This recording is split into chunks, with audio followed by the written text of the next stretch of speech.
क्या आप headache, vertigo, migraine, epilepsy ऐसे कॉमन प्रॉब्लम से या डिसीज से जूझ रहे हैं? तो ये वीडियो आपके लिए है। जी हाँ, मैं हूँ डॉक्टर हेमल और आप हो मेरे साथ हेल्थ विथ हेमल में, जहाँ हम हेल्थ, मेडिकल वर्ल्ड और डिजीज को समझते हैं सिंपल भाषा में। आज हमारे साथ ब्रेन और नर्वस सिस्टम के ऐसे डॉक्टर हैं जो एक एक्सपीरियंस्ड न्यूरोफिजिशियन है, डॉक्टर भाग्यदान पटेल। स्वागत करते हैं सर आपका। सर, सबसे पहले ये बताइए कि सर आपका बैकग्राउंड क्या है? आपने एमबीबीएस कहाँ से किया? न्यूरोलॉजी फील्ड चूज करने का आपको इंस्पिरेशन कहाँ से मिला? आप सर कहाँ प्रैक्टिस करते हो और आपके क्लिनिक का पता और नाम क्या है? डॉक्टर भाग्यदान पटेल, मैं कंसल्टेंट न्यूरो फिजिशियन हूँ। मेरे क्लिनिक का नाम है ब्रेन एंड नर्व क्लिनिक, जो भुवनदेव 4 रस्ता के पास 16 रोड पे स्थित है। ये अहमदाबाद गुजरात में आता है। मेरा एमबीबीएस है बीजे मेडिकल कॉलेज से हुआ है। फिर मैंने एमबीबीएस के बाद एमडी किया मेडिसिन, जो वीएस हॉस्पिटल से किया है। और उसके बाद मैं न्यूरोलॉजी की एडवांस ट्रेनिंग के लिए मैं मुंबई गया था, जो ग्रांट गवर्नमेंट मेडिकल कॉलेज और जेजे हॉस्पिटल्स में है। और उसके बाद 1 ईयर मैं उधर मुंबई में प्रैक्टिस कर रहा था। और उसके बाद लास्ट 7 ईयर से ये मेरा क्लिनिक अहमदाबाद में, मैं इसका डायरेक्टर हूँ। जब मैं पढ़ता था एमबीबीएस में, एमडी में, तब ब्रेन मुझे बहुत ही एक्साइटिंग लगता था, क्योंकि एक्चुअली न्यूरोलॉजी ब्रेन के बारे में जो हमें पता है वो एक्चुअली 15 या 20% ही पता है। तो मेरे लिए बहुत ही चैलेंजिंग था और एक्साइटिंग था कि अपनी ब्रेन नर्वस सिस्टम कैसे काम करती है। इसीलिए न्यूरोलॉजी मुझे बहुत ही अच्छा लगता था और इसकी वजह से मैंने न्यूरोलॉजिस्ट बनने का डिसाइड किया। ये बताइए कि सर न्यूरोफिजिशियन, न्यूरोसर्जन में अंतर क्या है? न्यूरोफिजिशियन है वो किस प्रकार के और कौन से टाइप्स के केसेस को देखते हैं, उसकी ट्रीटमेंट करते हैं। और सर आपने अपनी प्रैक्टिस में कौन से कॉमन प्रॉब्लम्स को प्रैक्टिस में देखा है, डायग्नोस किया है, उसको ट्रीट किया है? बहुत ही अच्छा सवाल है हेमल जी। आजकल पेशेंट्स बहुत ही कंफ्यूज हो जाते हैं कि मुझे न्यूरो फिजिशियन को बताना है या न्यूरो सर्जन को बताना है, दोनों एक है या अलग है। तो सबसे पहले बताऊँ कि न्यूरो फिजिशियन और न्यूरो सर्जन ये दोनों कंप्लीटली डिफरेंट ब्रांच है। न्यूरो सर्जन जो है वो ब्रेन की सर्जरी, जैसे कि ब्रेन ट्यूमर आता है, ब्रेन में कोई गांठ हो गई है या फिर ब्रेन में बहुत बड़ा ब्लड क्लॉट हो गया जिसको सर्जरी से निकालना पड़ता है, वो केसेस न्यूरो सर्जन में आता है। हम जो न्यूरो फिजिशियन है वो हम जो केसेस सर्जरी के बिना जो मेडिसिन से ठीक करने रहते हैं, जैसे कि है माइग्रेन है, हेडेक है, गिडीनेस है, वर्टाइगो है, एपिलेप्सी है, इन सब केसेस में स्ट्रक्चरली ब्रेन या फिर फंक्शनली ब्रेन, मतलब ब्रेन फिजिकली भी कुछ उसमें डिफेक्ट हो सकता है या फिर न्यूरोट्रांसमीटर लेवल पे भी डिफेक्ट हो सकता है। ऐसे केसेस हम ज्यादातर देखते हैं। हॉस्पिटल में आता है कि सडनली वो अनकॉन्शियस हो गया है, जब बेहोश हो गया है, हाथ पैर बराबर हिला नहीं पा रहा है और बोलने में दिक्कत होती है, तो सबसे पहले हम न्यूरो फिजिशियन उनको इवेल्युएट करते हैं, उनके बेसिक ब्लड रिपोर्ट देखते हैं, उनके सीटी स्कैन एमआरआई इवेल्युएट करते हैं और फिर हम डिसाइड करते हैं कि ये पेशेंट की कंडीशन दवाइयों से, इंजेक्शन से ठीक हो सकती है या नहीं। अगर हमें लगा कि ये दवाइयों से या ठीक हो सकती है, ब्रेन का जो ब्लड क्लॉट है वो हम दवाइयों से, इंजेक्शन से ठीक कर सकते हैं, तो हम दवाई इंजेक्शन ही देते हैं। अगर हमें ऐसा लगा कि नहीं, हेमरेज बढ़ रहा है या फिर ये कंडीशन दवाइयों से पेशेंट को ठीक नहीं होगा, आगे बढ़ सकता है, तो फिर हम, हमारी ब्रांच के न्यूरो सर्जन है, हम इनको इन्वॉल्व करते हैं और फिर आगे पेशेंट की न्यूरो सर्जरी कैसे करनी है वो हम सब दोनों मिलके प्लान करते हैं। तो सर इस बात को ऐसे समझा जाए कि कोई न्यूरो का पेशेंट या कोई अनकॉन्शियस पेशेंट है जिसका शुगर भी नॉर्मल है, उसका हाथ पैर काम नहीं कर रहा है और सीटी स्कैन में या एमआरआई करवाने में जो डिसीजन लेता है सर, वो न्यूरो फिजिशियन लेता है या न्यूरो सर्जन भी ले सकता है? जब ऐसे पेशेंट्स जो आते हैं, बराबर, जो इसमें दो टाइप की बीमारी रहती है। एक, ब्रेन में ब्लड पहुंचता नहीं है। अगर ब्रेन में ब्लड जब पहुंचता नहीं है तो हमें खून पतले करने से ही उसकी ट्रीटमेंट करनी पड़ती है, उसकी दवाई और इंजेक्शन आती है, हम अंदर से भी ब्लड क्लॉट निकल सकते हैं। ये काम न्यूरो फिजिशियन में आता है।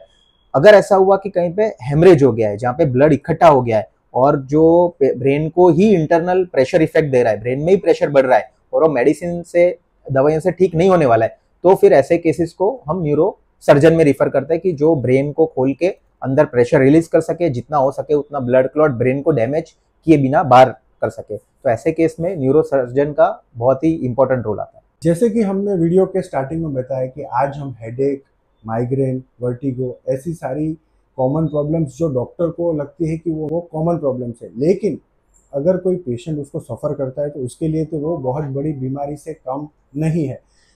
तो सर आप बताइए कि ऐसे कॉमन प्रॉब्लम्स जो बहुत ही बड़े लग रहे हैं पेशेंट्स को, कई बार तो ऐसा होता है कि पेशेंट एक डॉक्टर को दिखाता है, उसके पास दवाई लेता है, उसको अच्छा होता है, वापस वो प्रॉब्लम चालू हो जाता है, तो वो डॉक्टर को चेंज कर देता है। तो सर इस साइकिल में से या इस चक्रव्यूह में से पेशेंट को निकालना और पेशेंट को सही डॉक्टर मिलना या पेशेंट की सही ट्रीटमेंट होना, ये सब कैसे पॉसिबल है? बहुत ही अच्छा प्रश्न है हेमल जी। देखो, हेडेक है ये मोस्ट कॉमन न्यूरोलॉजिकल प्रॉब्लम है, सबसे कॉमन न्यूरोलॉजिकल डिसऑर्डर है जो 10 से 15% पेशेंट्स को, पॉपुलेशन को हो सकता है वर्ल्ड वाइड। ऐसा है इंडिया में कॉमन है, ऐसा नहीं है कि ऑल ओवर वर्ल्ड ये इक्वली कॉमन है। One of the most common बीमारी है इन जनरल, नॉन न्यूरोलॉजिकल भी गिनो तो ये one of the most common बीमारी है। तो हेडेक के बहुत सारे कारण हो सकते हैं। हमें हेडेक तो एक सिम्टम है, हमें उसका कारण जानना है। एक कारण ऐसा हो रहा है कि ब्रेन के अंदर कोई प्रेशर बढ़ रहा है या ब्रेन के अंदर कोई डेंजरस बीमारी है, वैसे कारण से भी हेडेक होता है जो 10% केस में होता है। जैसे हम देखते हैं कि अंदर कुछ वेन ब्लॉक हो गई है, ब्लड सर्कुलेशन नहीं पहुंच रहा है, या फिर ब्रेन का अंदर का जो फ्लूइड प्रेशर है वो बढ़ जाता है, या ब्रेन ट्यूमर है। तो ऐसे पेशेंट में खाली हेडेक ही नहीं होता, हेडेक के साथ उनको वॉमिटिंग होती है, हेडेक के साथ उनको विजन में चेंज आ जाते हैं, उनको ब्लर दिखता है, डबल डबल दिखता है, वो पेशेंट को चलने फिरने में दिक्कत होती है, वो पेशेंट कभी कभी अनकॉन्शियस भी हो जाता है। तो ऐसे सब सिम्टम्स अगर हेडेक के साथ रहता है तो हम इसको सेकेंडरी हेडेक बोलते हैं, और उसको हम CT scan, MRI, blood report से किस कारण से ये हेडेक हो रहा है उसका हम डायग्नोसिस करता है।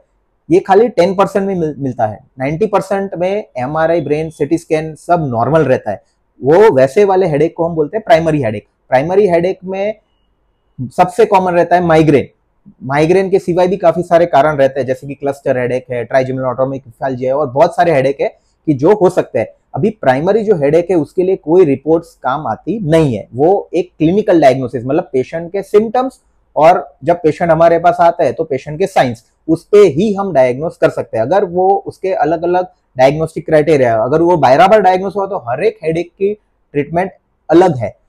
पेशेंट्स जब भी हेडेक होता है तो वो ऐसा ही करके आते हैं कि सर्च करके आते हैं कि ये माइग्रेन है, लेकिन कभी कभी वो सेकेंडरी हेडेक, जैसे कि ब्रेन की कोई जोखिम वाली बीमारी भी हो सकती है, माइग्रेन भी हो सकता है, क्लस्टर हेडेक भी हो सकता है, और भी अलग हेडेक की टाइप की बीमारी। तो ये सब डिफ्रेंशिएट करना कि हेडेक एक सिम्टम है, कौन सी डिसीज की वजह से हेडेक हो रहा है, वो काम हमारा है। तो वो हम पेशेंट को क्लिनिकली देखते हैं, उनके सिम्टम्स, साइंस और रिपोर्ट्स को कोरिलेट करके फिर हम आगे की ट्रीटमेंट उसको एडवाइस करते है कि हेडेक, माइग्रेन, ये सब सिम्टम्स है वो पेशेंट को बहुत परेशान करने वाला है, तो पेशेंट को ट्रीटमेंट लेनी पड़ती है।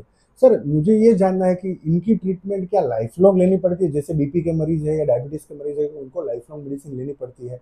तो ये लाइफ लॉन्ग मेडिसिन के चक्कर में पेशेंट एक डॉक्टर के पास दूसरे डॉक्टर पे जाते हैं, क्या इसका रीज़न ये है? या तो सर आपके पास ऐसा कोई पॉसिबल ऑप्शंस है कि जिससे ये पेशेंट की डिजीज़ ट्रीट हो सकती है या परमानेंट क्योर हो सकती है? देखिए हेमल जी, आजकल मेडिकल एडवांसेस इतने हो गए कि डेंजरस बीमारी जैसे कि कैंसर है, हार्ट अटैक है, ब्रेन स्ट्रोक है, उसकी भी क्योर, उसकी भी इलाज अवेलेबल है। तो माइग्रेन तो उसके कंपैरिजन में बहुत ही नॉर्मल बीमारी है, क्योंकि उसमें ब्रेन में अंदर कोई रिस्क रहता नहीं, तो उसकी डेफिनेटली क्योर अवेलेबल है।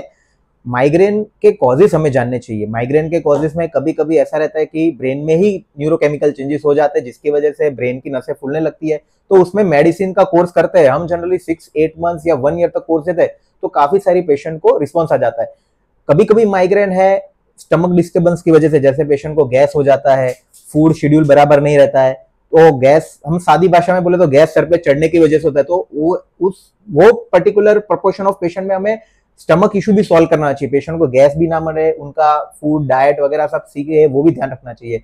कुछ पेशेंट में स्ट्रेस आजकल बहुत ही कॉमन रहता है, सब लोग भागा दौड़ी में रहते हैं, कुछ लोग अननेसेसरी स्ट्रेस लेते रहते हैं, तो स्ट्रेस का भी कितना कंपोनेंट है वो भी देखना पड़ता है। तो इन शॉर्ट ये माइग्रेन की ऐसी कोई नहीं है कि आप दवाई एक लो और फिर क्योर हो जाए, ऐसा नहीं है। इसमें सब लाइफस्टाइल मॉडिफिकेशन का भी इतना रोल है। अगर हम बराबर लाइफस्टाइल मॉडिफिकेशन रखें, रेगुलर फूड ले, रेगुलर डाइट ले, रेगुलर एक्सरसाइज करे, रेगुलर स्लीप ले, और बिन अननेसेसरी, बिन जरूरी स्ट्रेस ना ले, और जो मेडिसिन प्रिस्क्राइब की है डॉक्टर ने वो हम मेडिसिन ले, तो over long period of time migraine के पेशेंट्स जो परेशान होते हैं, वो माइग्रेन के पेशेंट्स को उनकी लाइफ में आगे काफी रिलीफ मिल जाता है। तो जैसे कि आपने बताया कि इसकी कोई परमानेंट इन्वेस्टिगेशन जैसे सीटी स्कैन, एमआरआई नहीं होगा, कई बार तो माइग्रेन वाले पेशेंट्स में या हेडेक वाले पेशेंट्स में रिपोर्ट्स भी नॉर्मल आते हैं। तो सर इस कंडीशन में हमने देखा है कि कई सारे लोग ऐसा बोलते हैं कि अगर इसके रिपोर्ट्स नॉर्मल है, ये तो खाली ही अपने आप ही बोल रही है, या इसको साइकेट्रिक व्यू से भी देखा गया है। अगर रिपोर्ट्स नॉर्मल है और फिर भी पेशेंट कंप्लेन कर रहा है, तो क्या उसको साइकेट्रिक कंपोनेंट या साइकेट्रिक की जरूरत है, ऐसा भी सुन रहा है। तो सर इसमें आपका क्या कहना है? देखो, ब्रेन एमआरआई, सीटी स्कैन, जो भी रिपोर्ट्स है वो ब्रेन का स्ट्रक्चर, मतलब ब्रेन कैसा है वो खाली हमें बताता है, लेकिन ब्रेन अंदर से काम कैसा करता है, बराबर, वो उसके लिए कोई टेस्ट अवेलेबल नहीं है। हाँ, लेकिन उसके कुछ सिम्टम्स है, उसके कुछ साइंस है कि जो हमें बताते हैं कि ब्रेन बराबर फंक्शनली काम नहीं कर रहा है और ब्रेन में न्यूरोकेमिकल डिस्टर्बेंसेस है। वो मेडिकली अभी प्रूव करना लेबोरेटरी टेस्ट वगैरह में बहुत ही अभी सब डेवलपिंग फेज में है। तो पेशेंट के सिम्टम्स और पेशेंट के साइंस, ये ही सबसे इंपॉर्टेंट बात है माइग्रेन के डायग्नोसिस में। तो सर साइकेट्रिक पेशेंट और न्यूरो पेशेंट दोनों को डिफ्रेंशिएट करने में ऐसा कोई सिम्टम या ऐसा कोई लक्षण या ऐसा कोई टेस्ट या ऐसा कोई उपाय है? देखो, न्यूरोलॉजी मतलब वो एक ब्रेन का डिसऑर्डर है, साइकेट्री है वो माइंड का डिसऑर्डर है। अभी ब्रेन और माइंड एक साथी है और हम कह सकते हैं कि अलग अलग ही है। दोनों को एक ही साथ हमें लेना पड़ता है। अभी हर एक पेशेंट में न्यूरोलॉजी का भी कंपोनेंट हो सकता है माइग्रेन में, और थोड़ा साइकेट्री, जैसे मैंने बोला कि स्ट्रेस डिसऑर्डर, अननेसेसरी कारण के बिना ही एक्सेस थिंकिंग की किसी किसी को आदत होती है। तो वैसे केस में अगर हमारी मेडिसिन से, लाइफस्टाइल मॉडिफिकेशन से अगर उनके एक्सेस थॉट्स नहीं कंट्रोल में आ रहे, तो फिर हम साइकेट्रीज, काउंसलिंग, बराबर, बिहेवियर थेरेपी, ऐसा हम उनका भी ओपिनियन लेते हैं, ताकि माइग्रेन, हेडेक कभी कभी एक्सेस स्ट्रेस की वजह से भी होता है, तो वो अगर हमारी थेरेपी से नहीं रिलीव होता तो हम साइकेट्रिस्ट, साइकोलॉजिस्ट और काउंसलिंग का भी ओपिनियन इसमें ले सकते हैं। सर जैसे आपने बताया कि लाइफस्टाइल चेंजेस करने होंगे, तो सर ऐसे ब्रेन को हेल्दी रखने के लिए ऐसे कोई 3 सिंपल टिप्स आप बता सकते हैं? और सर स्ट्रेस और नींद का ह्यूमन बीइंग पे और जो इंसान पे क्या असर होता है, उसके बारे में सर कुछ बताइए।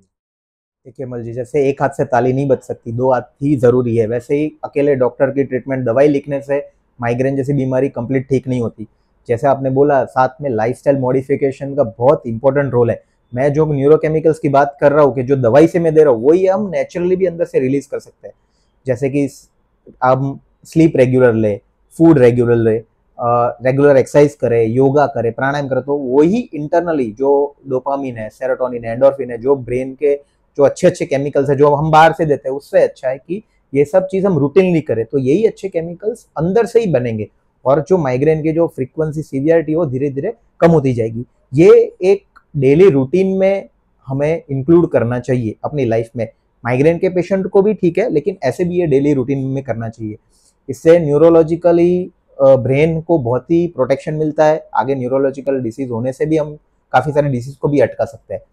ये चीज है वो मेडिसिन को भी लॉन्ग टर्म पर रिप्लेस कर सकती है। कुछ पेशेंट में हमने देखा है कि मेडिसिन पे ही डिपेंडेंट रहना पड़ता है। अगर वो लोग भी ये रेगुलर लाइफस्टाइल मॉडिफिकेशन है, जैसे कि रेगुलर फूड डाइट लेना, रेगुलर स्लीप लेना, एक्सरसाइज, योगा, मेडिटेशन करना, तो ऐसे पेशेंट ऑफ मेडिसिन भी हो सकते हैं। बट ये एक डेली रूटीन होनी चाहिए।